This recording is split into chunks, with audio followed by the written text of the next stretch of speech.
morning, Justin. How are you? I'm good. I'm good. It's April 2nd. It's still rainy outside. Doesn't quite feel like baseball season still, but I'm waiting for it. Yeah, no more pranks today, huh?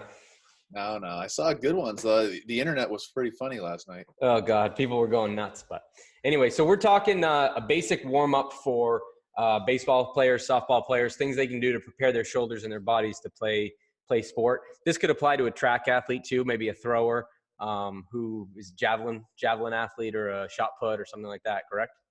Yeah, absolutely. Anybody that's throwing, overhead throwing, basically, I feel like it could apply to anyone. Yeah.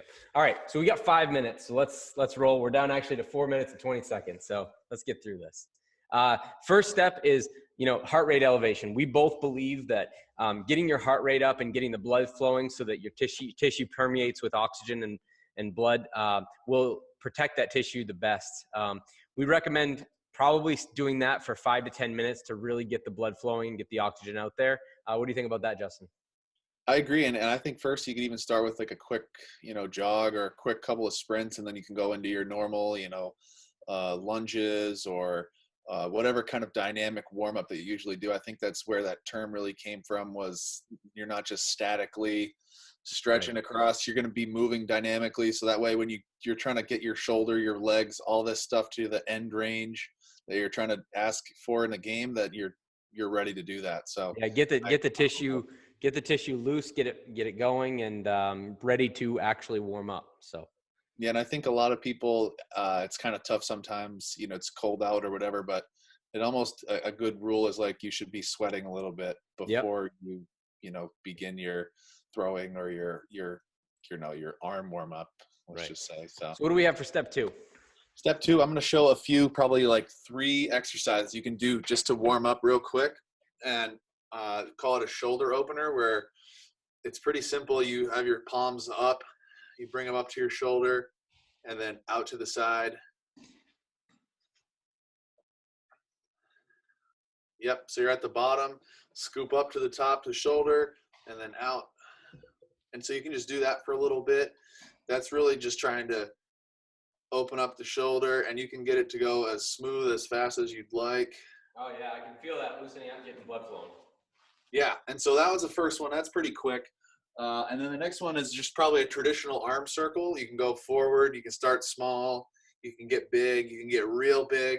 And you can do it with a baseball, or you can do it with 2 baseballs in each hand, or if you got giant hands, you can go 3 and do those forwards and backwards. Those are pretty I'd say common practice in an arm warm-up. And the next one would just be a quick field goal series, which you wouldn't think field goals in baseball, but you basically will get your arms up at 90. You can be holding a baseball 1, 2, or 3. You probably honestly only need 1. And you're just going to rotate your elbows. You're going to start I say going down first. And then you can start bottom and go up. And you'll be burning out pretty quick, and you can even go out to the side. And so I think I really like that one as far as like a quick, your shoulder will definitely be burning. Your rotator cuff's got to do some work to keep you ready. So and that equates pretty closely to an exercise that I like, the wall angels, that I do with a lot of my patients that are older. Getting those scapula to stabilize. Those muscles are so important. Absolutely. And I think you feel a little bit looser after doing it when you go to pick up that ball. If you've been holding on to 2 or 3 in your hands, you're like, oh, this one feels light, and you're ready to go. But the last one is just a basic forearm stretch. You can go all 4 ways, forward, back, both sides. You could even do it on the floor too. You could have your hands on.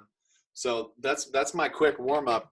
Yeah. Something basic. I think you just got to have a couple of baseballs, or you don't even need a couple of baseballs. Like you said, Pat, you can feel your shoulders kind of working even just without.